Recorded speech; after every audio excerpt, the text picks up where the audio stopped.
You talk about performance without a purpose. Mm-hmm. What's that? So, like, for instance, let's say you have no races. Let's say you have no classes, no nothing. There's no purpose in your life. You know, people need to have purpose to get up. They need purpose to perform. You need to get to a point in your life where there's nothing on the docket. There is no 5K. There's no I'm going to get into school to be this or that and still perform to the highest level. Because what people don't get is one day that thing's going to come up.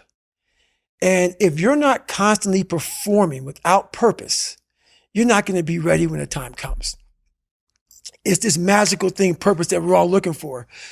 But what's funny about it all is that we need these things to perform. But we don't take a second to realize the purpose is always there. The purpose never leaves us because the very purpose is you. You are always the purpose. There may be another purpose, like being a SEAL or going to college or whatever, but the main purpose in life is you. So if you wake up in the morning and you don't want to do something, you don't care enough about yourself.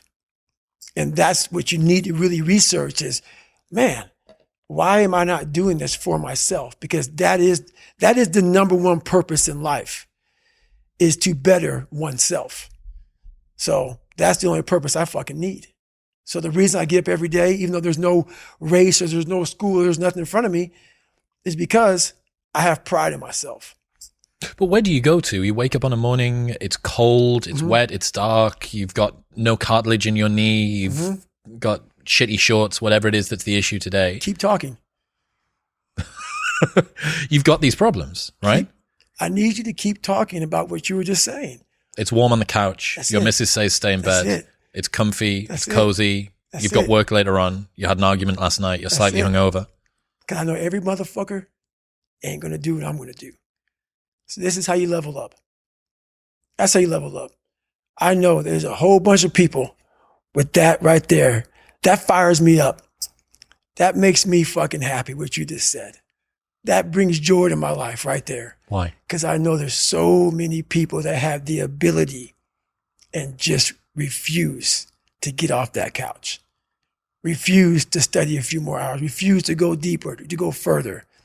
And that's where I gain the advantage. It's so easy to be great nowadays, my friend, because most people are weak. Most people don't want to go to that extra mile. Most people don't want to find that extra because it sucks. It's miserable. It's lonely. You talk about that you were kind of, lonely by yourself. I was the same way.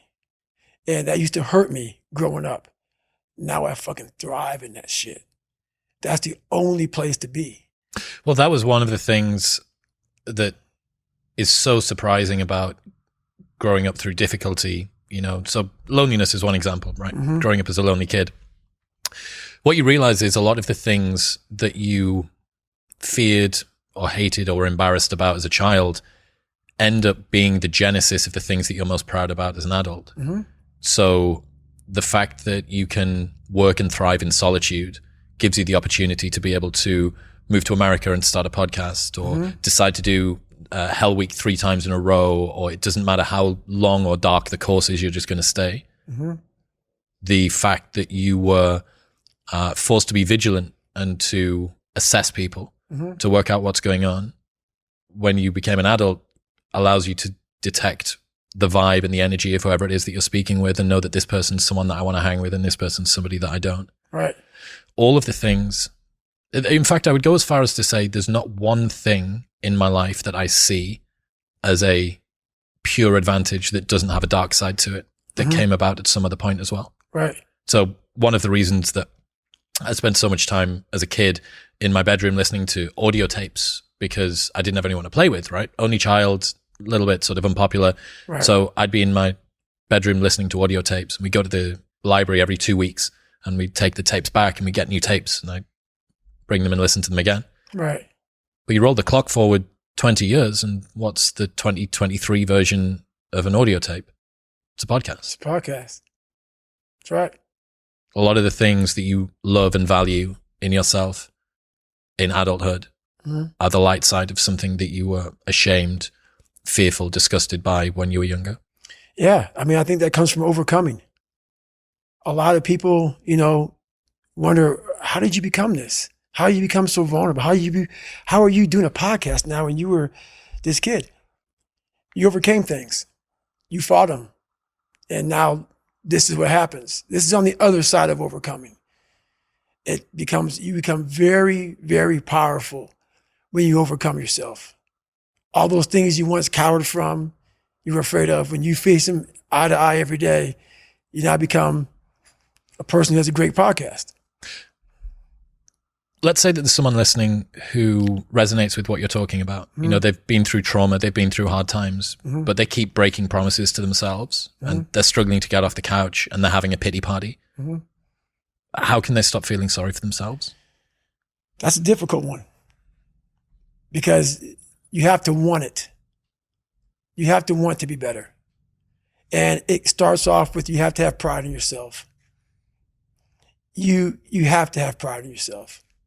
You have to have, there's something about you, whether it's your last name, whether it's just the smallest thing, you have to be proud of yourself. And if you have no pride in yourself, I can't give it to you. Because you're always going to compromise. You're always going to fold. Always. I'm very proud of myself. That's why when people said, no way you can do better than Can't Hurt Me. Roger that. We'll fucking see. It's that pride that wakes you up. Now I'm not talking about bad pride. The attention to detail for the human being I want to do. I call this thing, like, I want to be the standard. I want to be that guy. Like, every place I went in the military, there was this ethos about how this place is, how we're going to live, how we're going to represent ourselves. And I walked around and I saw that most people didn't live up to that ethos. Like, if you go to whatever company, they had this mission statement on how we want to run our company.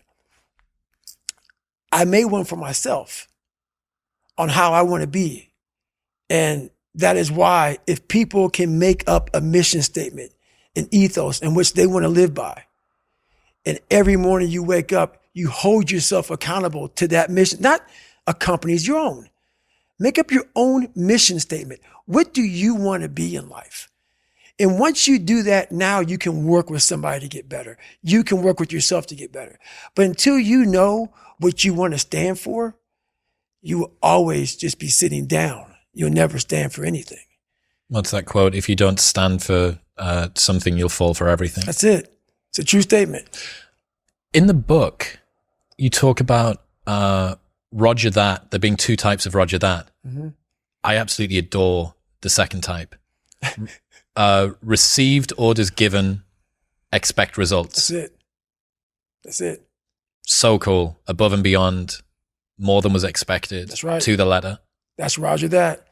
That is, for me, what Roger that means. Received orders given. Yep. Expect results. Expect results. That's right. So fucking dope. That is it. That is it. And when you hear that from somebody who gets it, you know it because you can look in their eyes. You feel that energy, man. It connects immediately. They're out here to get a job done. Roger that.